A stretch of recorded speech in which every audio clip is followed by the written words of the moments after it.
तो मैं नगदा ले पीने जाऊं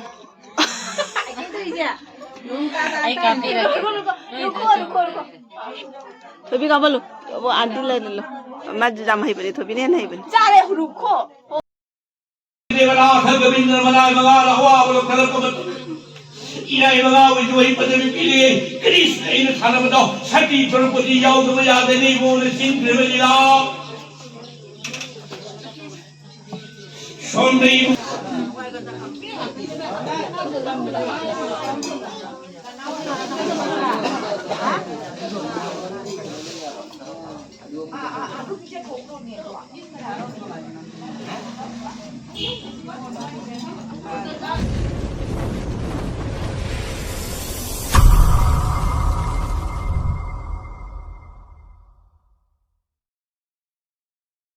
हेलो मैं पुनः मपू मैतेन जस मौगी चैनल दा मैं बुतराम नौचरी मैं ngasi do मैं ngasi se ai ngarang video do adugi matungda ngasi sina mo kaina haida handak se chat pakot pagi thabak tharong ge oina yam se tawre adum ai gi chali se ba thabak su yum da su thabak su mi du la thabak lo sarang se le me ba ada haujing ngasi sina mo akoi chenupi aina mamang da luhong gi bang kha yaw ki ba ai chenupi jai ma luhong ba gi na mamang chahi da ut ki ne ba adu do ma angang una re ba ko video tani adu do angang una re ada akhogi oina di haraujade haraujade di nungai jade kaina di nupi pokne akhogi aigi maige aigi haidi pibarom da yengasu ningol lom da yengasu nupa se ambo he pokta ba ko nupi ngata pokba aduna khoi di haraujadre nupa oijara magati ko satina haraude me haini ngale da haraude me da mogi budi ahan da phangjabani na moi di jam haraude ba ko moi di kem khanjade nupi nupa leijade da khoi ta bu haidi khoina nupa haiba do ujarakta ba du ko khoi aigi da yenge nupa yaude ningon da yenge nupa yaude adu khakta gi nungai ta bai wari ne ba ko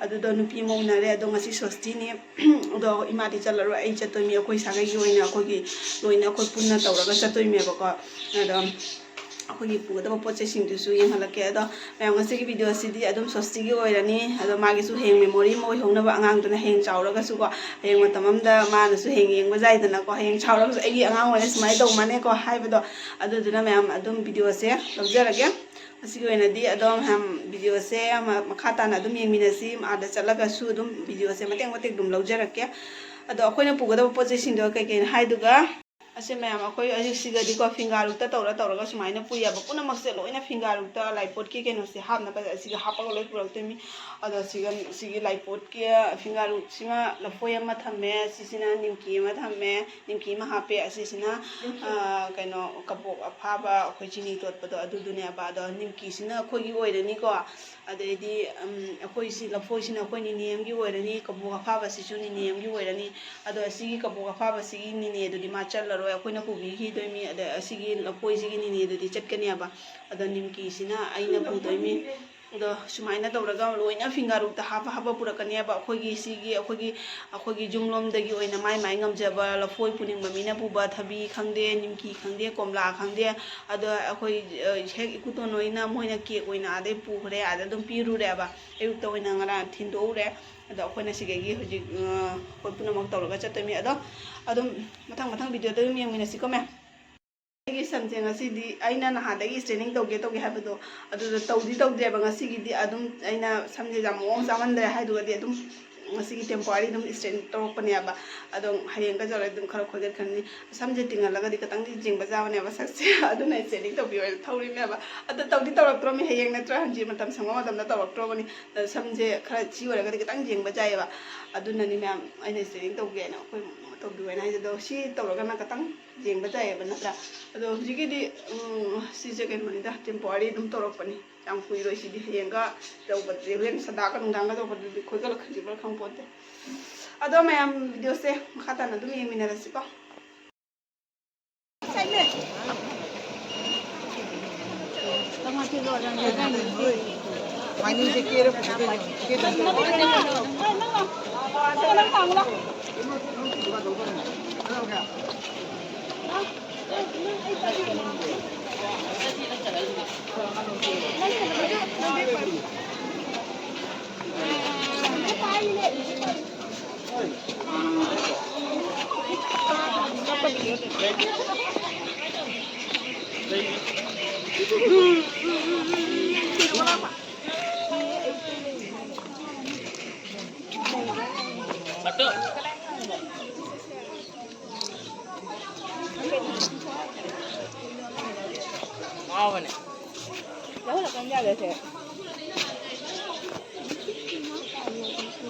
Hah? Ya.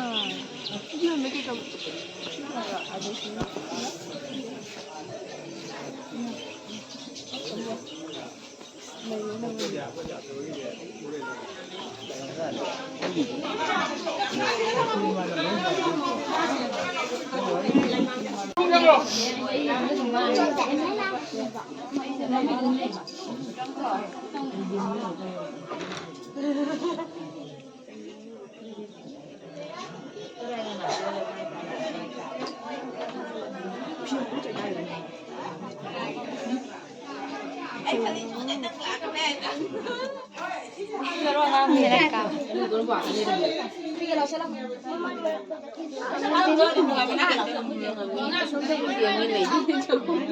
Sige lang ni mama pikir ka.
Ini bisa foto nama woi.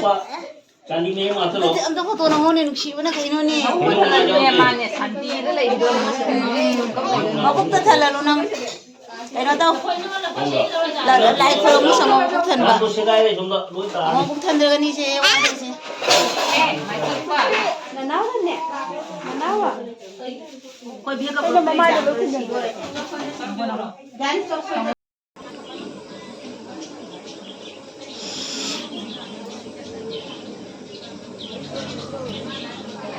Mấy phần một hai thì xin một tí nữa là mình đi chơi thì không xa rồi.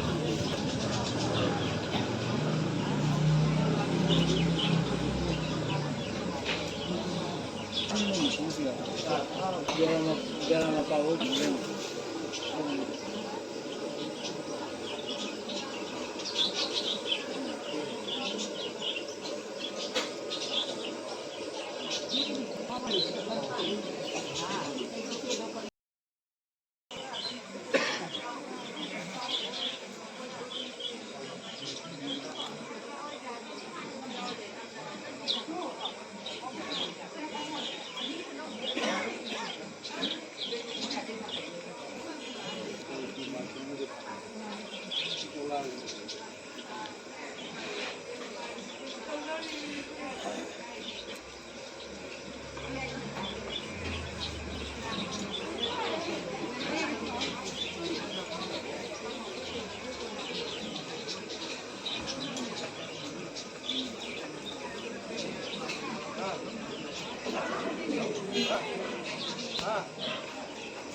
Mana ni?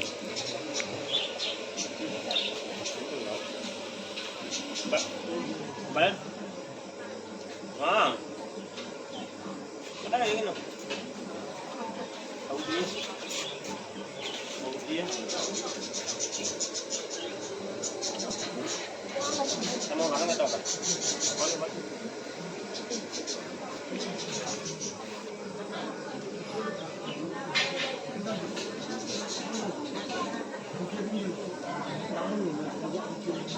상에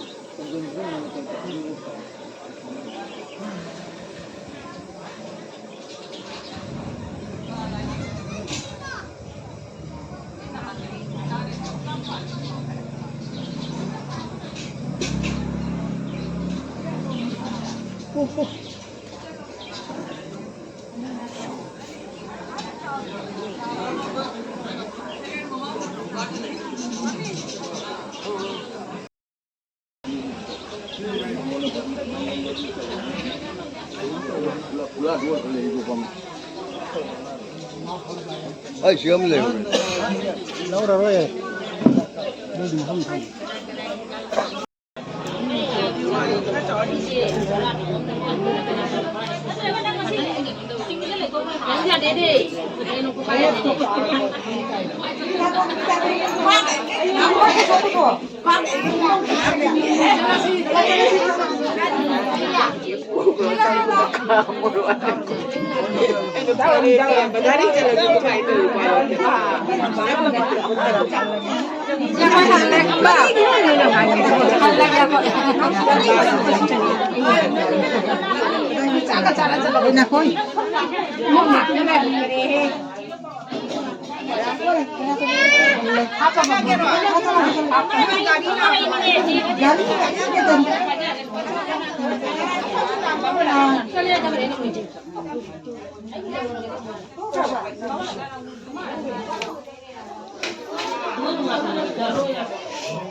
Ôi, niềm kia đó son năm năm nhìn thấy lối bếp niềm kia đó son này chứ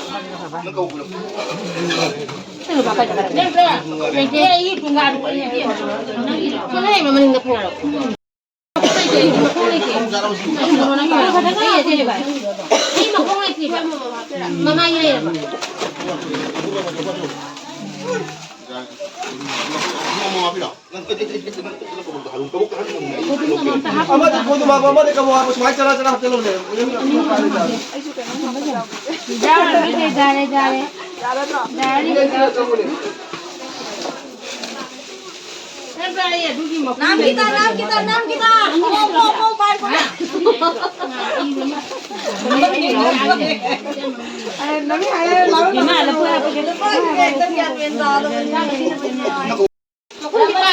nó cũng bay này là gì ta 바로 방금 맞아라 너희 방금 한 번만 거 시그라도 에이 아치 쇼로 이렇게 풀고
भावाधीतं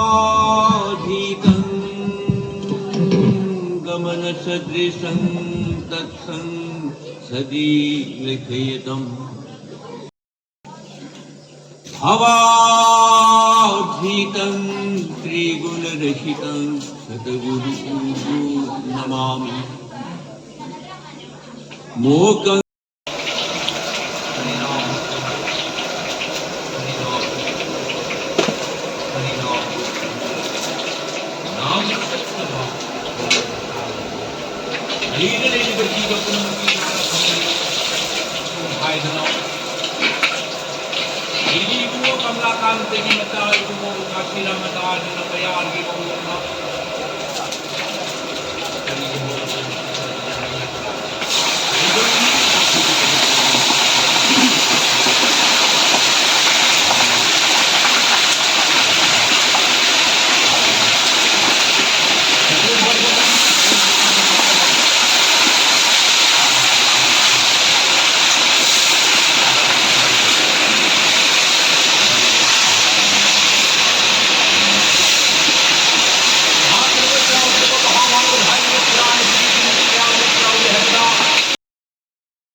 हरे कृष्णा हरे नाम को कोई न छोड़ो तो कृष्णा ने इतने से पूनम हम नाम अपकार करो बनाई के तेनवाने राय जी तो तेनवादी पांच राय ने नाम से पद्धत को समझो नारायण हाय के तो वही तो हाय तो हाय तो वही तो हाय तो नाम तो वही विचारों की कोई काम करते हरि मंदिर संदेश ओम नमो गणेशाय ओम शिवम सुदिन गणेशन चौकेशन कौशिकिन तथा अनवचन चनचन तस्से ओम श्री सुपुन का सुपना तो हरिओम कौन क्या शांति कुमन देता जेन करो नमो जेन करो नमो जेन करो सिंधु सिंधु जेन खमो सिंधु जेन करो वन पाई जेन करो सुमान संगु लाले तो लांग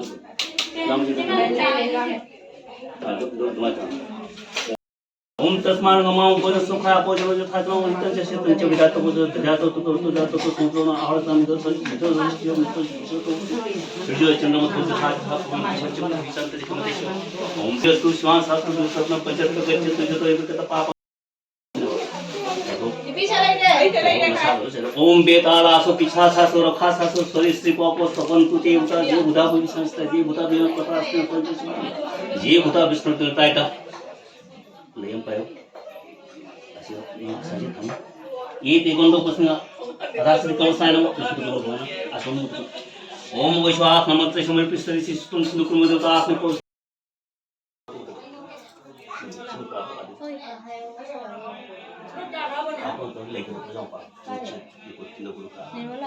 राम देव बाप ओम सदचंद्र मधान संस्कृत से सुदीव लेखताम ओम विष्णुवर्ता यहा गच्छो यहा से तिस्ते तिस्ते यसनी तो बहुधा प्राण कर संतावड़ तो इस्तो ये तत् पदाओं विष्णुवे नमः तो मैं नगदा ले पीने जाऊं आई काफी रुको थोबी का बोलो वो आंटी ले लो मैं जाम ही बनी थोबी नहीं बनी चारे रुको हो गया रुको आई वो आ रहा हमारे रुको आई करे बड़ी लोग रे मैं बड़ी बड़ी लोग रे को जी तंदी दु लरगा चाक चारगा ओइना हल्लानी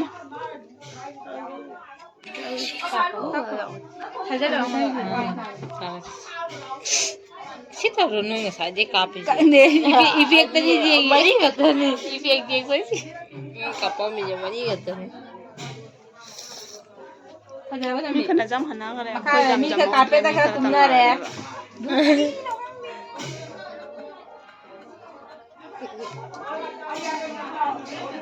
पुंगी जाम है जना थिंग दे तो पुंग्या तारा पुंगी पान दी तारक तो चाक ती दम लाम जना रे इसै वरी लिबल हो रे को देदी कुइरा रो चाक चाबगी सुमै तलाबी तो खलाने दु चारागा दम हल्लानी कोई गाड़ी तो ngasai पुंग लाको दो अदो लौ लाकनी अमु द अइना दुगी थोक मतांग दे वीडियो द कफौद्रे ममसु ममसलकपनिना वीडियो उररोयबा अदुदुना अइना वीडियो नहीं कोराय हमें पर अंदर पे आई का के bro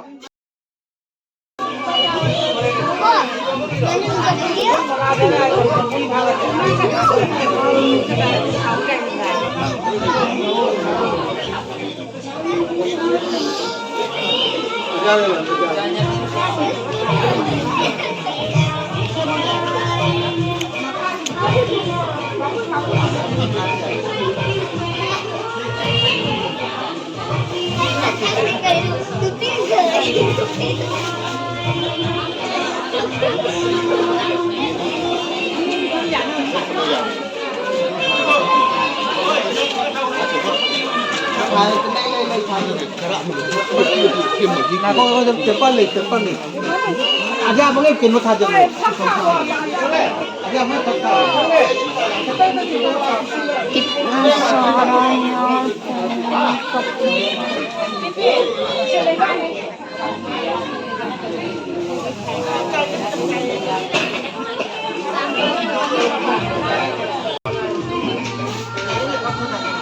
Kalau udah mujang tapi lewat je. Cepat ini.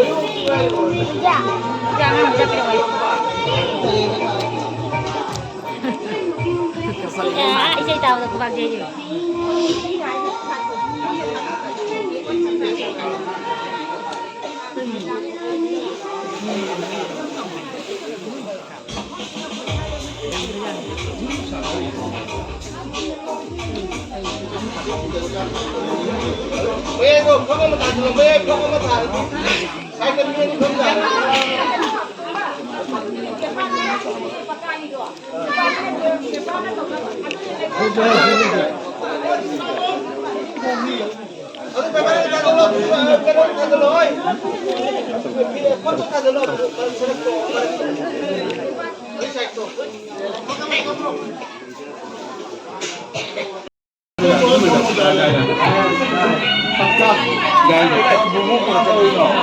이신 거 있는 거 아니지?